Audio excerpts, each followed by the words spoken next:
दिल्ली के अंदर एक बार फिर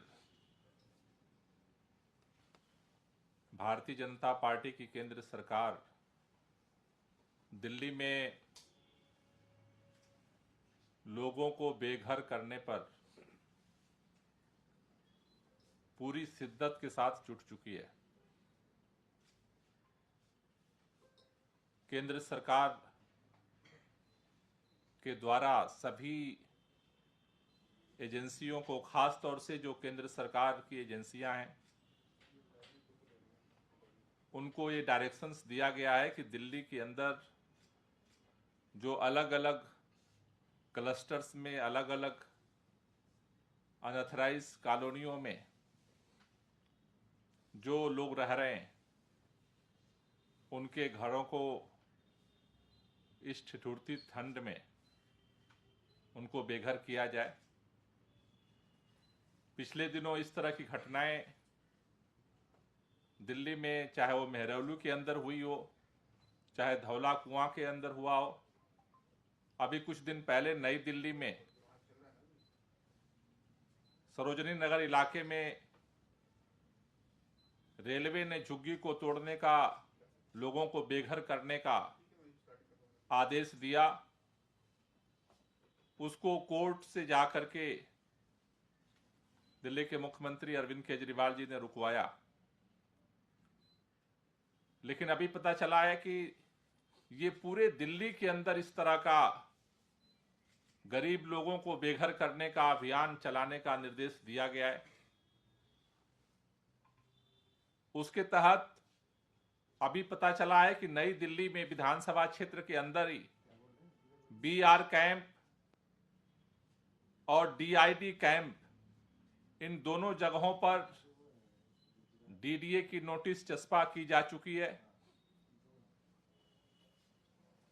और उन लोगों का सर्वे का काम चल रहा है। कुछ ही दिनों में उनको भी बेघर करने का अभियान शुरू हो जाएगा। अलग अलग इलाकों में, दिल्ली के जो झुग्गियों में लोग रहते हैं, अलग अलग जगहों पर जो गरीब लोग रहते हैं, उनको जिस तरह से हर चुनाव से पहले भारतीय जनता पार्टी एक तरफ कहती है कि जहां झुग्गी वहीं हम मकान देंगे, और दूसरी तरफ बिना पुनर्वास के, जिस पर कोर्ट भी बार बार सवाल उठा रहा है कि आप बिना पुनर्वास के किसी को बेघर कैसे कर सकते हैं। लेकिन भाजपा को गरीबों से नफरत है। उनको समझ में नहीं आता कि लोग कैसे इस गरीबी में अपनी जिंदगी गुजर बसर कर रहे हैं,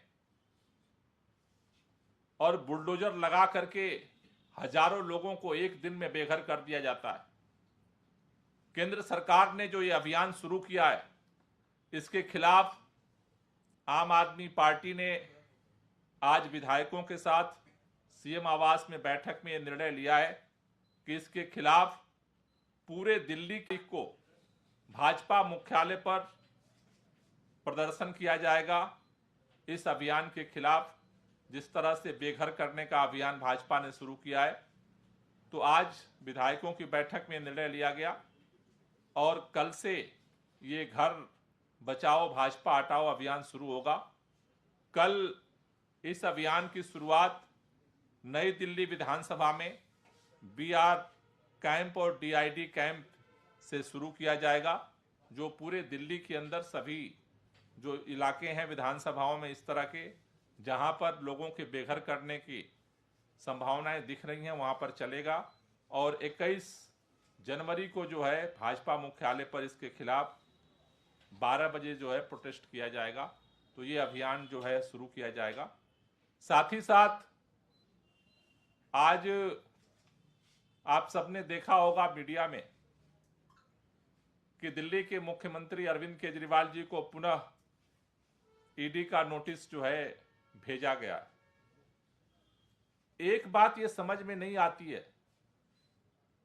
कि कल ही मीडिया में मुख्यमंत्री जी का दिल्ली से बाहर गोवा के अंदर दौरे का कार्यक्रम अनाउंस किया पार्टी ने।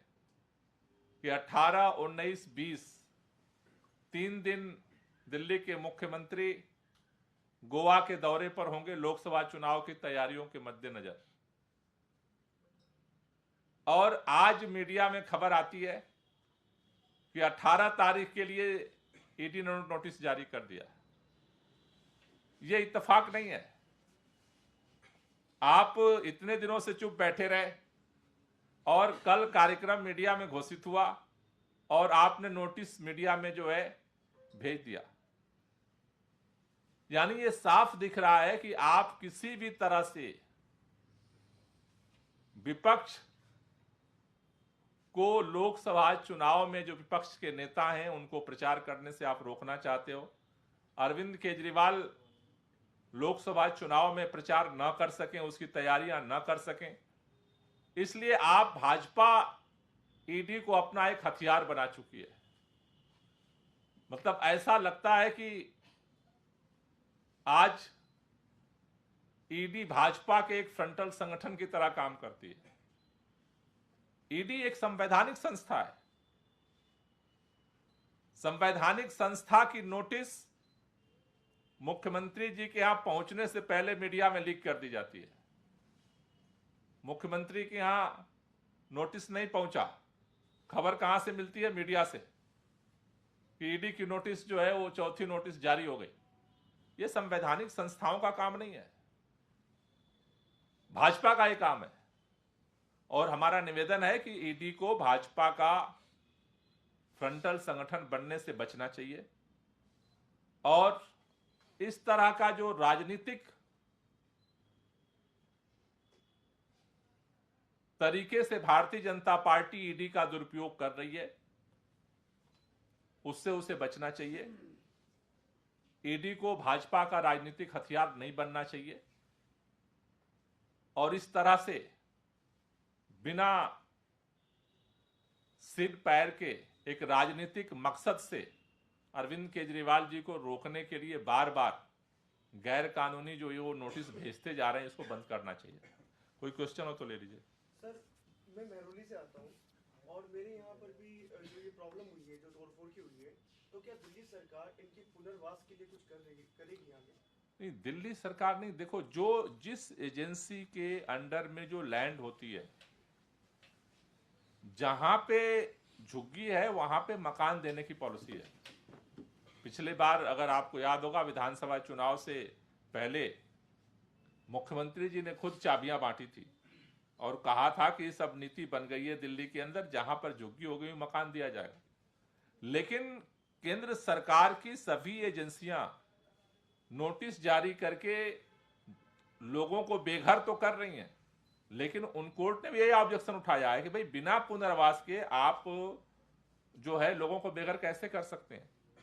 तो ये तो केंद्र सरकार की, भाजपा की जिम्मेदारी हो कि पहले लोगों के पुनर्वास की व्यवस्था करने के बाद आप उनको वहां से जो है वो आप जो है वो हटा सकते हैं। जहां झुग्गी वहां मकान की व्यवस्था उनको करनी पड़ेगी। इस तरह से बेघर नहीं कर सकते लोगों को।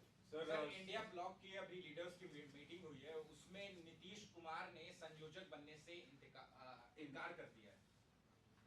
तो अभी इंडिया ब्लॉक की खबर आई होगी, अभी मैं तो मेरे पास भी खबर आई नहीं। आपकी पार्टी का रिएक्शन? कई बैठकें हो चुकी हैं अलायंस इंडिया और कांग्रेस और आप लोगों के बीच में, डिस्कस तक कब तक आप लोग पहुंचेंगे? क्या काफी सकारात्मक रूप से, जैसा बैठक के जो पार्टिसिपेंट थे उन्होंने सूचना दिया था कल, सकारात्मक तरीके से चर्चा चल रही है और मुझे लगता है कि जल्दी वो अपने फाइनल स्टेज पे पहुंचेगी। सर, क्या ईडी के संबंध के बाद सीएम जाएंगे क्या? ये भी एक सवाल उठ रहा है। चौथा नोटिस आ गया है, जाएंगे? देखिए, जो कानून सम्मत जो हमारे लीगल एडवाइजर हैं उनसे सलाह लेकर के कानून सम्मत जो काम होगा वो करेंगे। सर, एक एरिया है सर तुगलकाबाद में, भूमिहीन कैंप का, वो उस एरिया के अंदर बहुत सारा इशू है कि ये जो तोड़फोड़ हुआ था काफी ज्यादा हुआ वहाँ पे। तो सर, दिल्ली गवर्नमेंट, दिल्ली सरकार उनको किस तरीके से उठाएगी आगे?